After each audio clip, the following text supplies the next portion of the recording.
Hello, hi, welcome to our channel. నేను ఇప్పుడు టమాటా కోడిగుడ్డు కూర అయితే వండుతున్నాను అండి. ఎలా వండుతున్నానో మీకు చూపిస్తూ వండుతాను, చూడండి ఫ్రెండ్స్.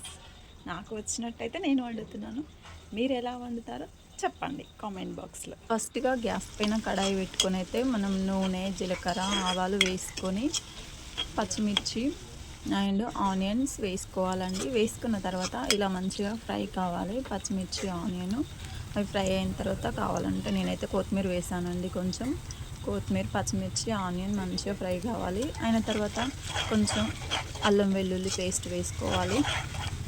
అల్లం వెల్లుల్లి పేస్ట్ వేసుకున్న తర్వాత ఏం చేయాలంటే మనం పసుపు వేసుకోవాలండి. కొంచెం పసుపు వేసుకొని కలుపుకోవాలి.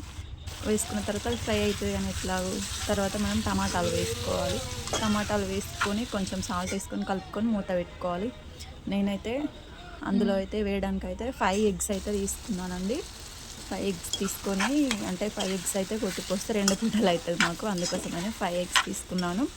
అది కొంచెం కొంచెం ఇక ఉడుకుతుంది కదండి, తెలుస్తుంది కదా మనకి. నూనెలో మంచిగా ఫ్రై అయినప్పుడు మూత పెట్టుకోవాలి. మూత పెట్టుకొని 5 నిమిషాలకు ఒకసారి 2-3 సార్లు కలుపుకుంటే టమాటా కాబట్టి ఈజీగానే ఉడికిపోతుందండి, మీకు అర్థమైపోతుంది. మంచిగా ఇలా గ్రేవీ లాగా వచ్చినప్పుడు ఎగ్స్ అనేవి కొట్టిపోయాలండి. చూడండి, ఎగ్స్ అయితే 5 ఎగ్స్ అయితే నేను మొత్తం కొట్టిపోసిన తర్వాత అట్లనే మూత పెట్టాలండి. కలపకూడదు, కలిపితే మళ్ళీ అంత స్మెల్ వస్తుంది, విడివిడిగా అయిపోతాయి. కలిపితే అంత బాగా రాదండి, అందుకోసమే నేను అలాగే మూత పెట్టి తీసాను. చూడండి, ఒకసారి చిన్నగా కలుపుకోవాలి. కలుపుకున్న తర్వాత మళ్ళీ మూత పెట్టుకోవాలండి. మూత పెట్టుకున్న తర్వాత మళ్ళీ ఒక 5 మినిట్స్కి చూడాలి ఉడికిందా ఉడకలేదా అని చూసి, దేనికి దానికే అని మనకి ఎగ్ అనేది కొంచెం ఇట్లా వాటర్ లాగా కాకుండా ఎగ్ ఇట్లా విడిపోకుండా మంచిగా అట్టులాగా వస్తుంది చూడండి.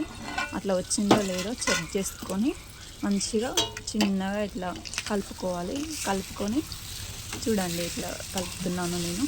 ఇలా కలిపిన తర్వాత విడివిడిగా మంచిగా అట్టులాగా అవుతుందండి. అయిన తర్వాత మీరు అయిందో లేదో చెక్ చేసుకొని ఆఫ్ చేసుకోవచ్చు అండి.